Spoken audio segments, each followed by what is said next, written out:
मध्य प्रदेश से राज्यसभा चुनाव के लिए मीनाक्षी नटराजन का नाम सामने आने के बाद कांग्रेस के भीतर सियासी हलचल तेज हो गई है। ये फैसला सिर्फ एक राज्यसभा सीट का नहीं बल्कि राहुल गांधी की संगठनात्मक राजनीति और नेतृत्व शैली का भी संकेत माना जा रहा है। बात करें क्रॉस वोटिंग की तो आशंकाओं के बीच सियासी हलकों में चर्चा है कि राहुल गांधी को इसकी आशंका नटराजन को उम्मीदवार बनाने से पहले से थी। सबसे दिलचस्प पहलू राहुल गांधी की कथित रणनीति को लेकर है। सूत्रों का दावा है कि अगर राज्यसभा चुनाव में क्रॉस वोटिंग होती है और मीनाक्षी नटराजन जीत नहीं पाती तब भी राहुल गांधी इसे राजनीतिक नुकसान नहीं मानेंगे। दरअसल इस स्थिति में उन विधायकों और नेताओं की पहचान हो जाएगी जो पार्टी लाइन से हटकर काम कर रहे हैं। यानी चुनाव का नतीजा चाहे जो हो, राहुल गांधी को पार्टी के भीतर मौजूद असंतोष और गुटबाजी का वास्तविक चेहरा देखने को मिल सकता है। मीनाक्षी नटराजन की उम्मीदवारी को राहुल गांधी की टेस्ट ऑफ लॉयल्टी रणनीति के तौर पर भी देखा जा रहा है। दरअसल 2020 में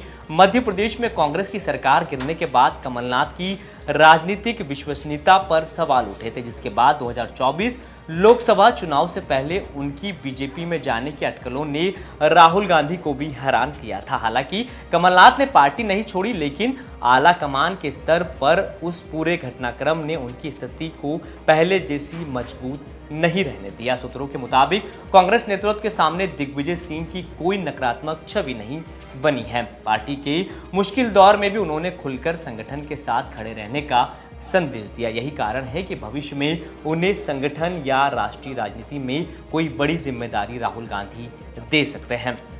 वहीं ये भी बता दें कि नटराजन को उम्मीदवार बनाने के पीछे राहुल गांधी का मोटो है कि इससे वफादार नेताओं को वो सीधा संदेश दे रहे हैं, साथ ही इससे संगठन के बागियों को भी सीधा संदेश देने की कोशिश राहुल गांधी कर रहे हैं। यानी अगर मीनाक्षी जीतती है तो राहुल गांधी का पसंदीदा चेहरा राज्यसभा पहुंच जाएगा और अगर हारती है तो पार्टी के भीतर छिपे असंतुष्ट नेताओं की पहचान हो जाएगी। इस पूरे मामले में वरिष्ठ पत्रकार जय नागड़ा जी ने महत्वपूर्ण जानकारी दी है, एक बार वो भी सुन लीजिए। गौरव जी, ये बात सही है कि कांग्रेस की सीट के लिए राज्यसभा के लिए मध्य प्रदेश से मीनाक्षी नटराजन का जो नाम आया तो उसको लेकर के जिस तरह की प्रतिक्रिया आई है उससे साफ लग रहा है कि कांग्रेस के यहाँ के बहुत सारे नेता इस नाम को पचा नहीं पा रहे हैं। उनके लिए वही पुराने नाम थे, उन्हें लग रहा था कि इसी में से कोई निर्णय होगा।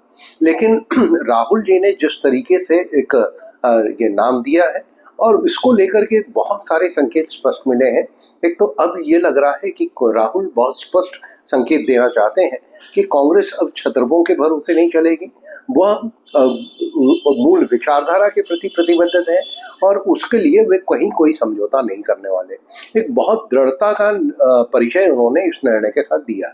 उनके सामने भी ये आशंकाएं व्यक्त की गई थी कि ये आती हैं तो बहुत सारे क्रॉस वोटिंग हो सकती है, और तो उन्होंने परवाह नहीं की। दरअसल कांग्रेस इतने चुनाव हार चुकी है इतने सारी चीजों से, तो अब वो लगता है कि उस दर्द से वो परे हो चुकी है। उन्हें लगता है कि ठीक है, यदि ये है तो ये भी सही, लेकिन इसके बाद एक सुधार की स्थिति बने और कांग्रेस में एक स्ट्रांग मैसेज जाए कि कांग्रेस में विचारधारा महत्वपूर्ण है और प्रतिबद्धता महत्वपूर्ण है संगठन के प्रति, और ये जो छतरपों में बटी जो राजनीति है वो खत्म हो।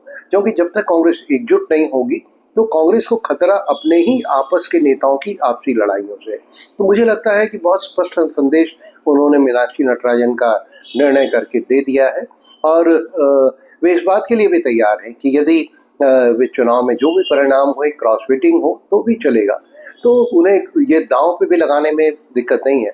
जहां तक मीनाक्षी नटराजन का सवाल है, वे लंबे समय तक मूल रूप से आती हैं दक्षिण भारत से, लेकिन तमिल ब्राह्मण है, लेकिन मध्य प्रदेश की राजनीति में वह बहुत लंबे समय सक्रिय रही, यहाँ से सांसद भी रही और छात्र राजनीति से लेकर के कांग्रेस की राजनीति में सक्रिय रही।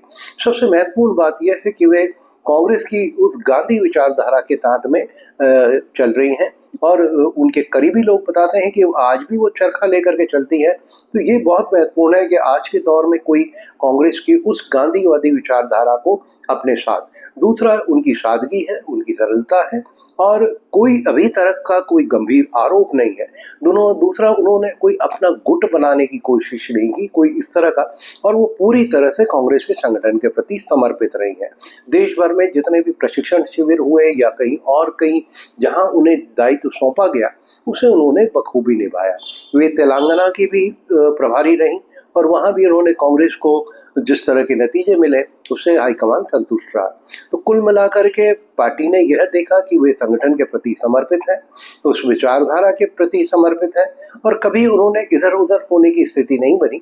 तो मुझे लगता है ये उनके लिए एक पारितोषिक मिला है कांग्रेस की तरफ से, और यह संकेत भी है कि अब ऐसे ही नेताओं को जो कांग्रेस की उस मूल विचारधारा के साथ, और दूसरा एक और महत्वपूर्ण बात कि साफ सुथरी छवि, उच्च नैतिक मूल्य, आदर्श, इसको कांग्रेस अब जो है प्रमोट करना चाहती है, बजाय जुगाड़ तुगाड़ के और उस तरह के नेताओं को।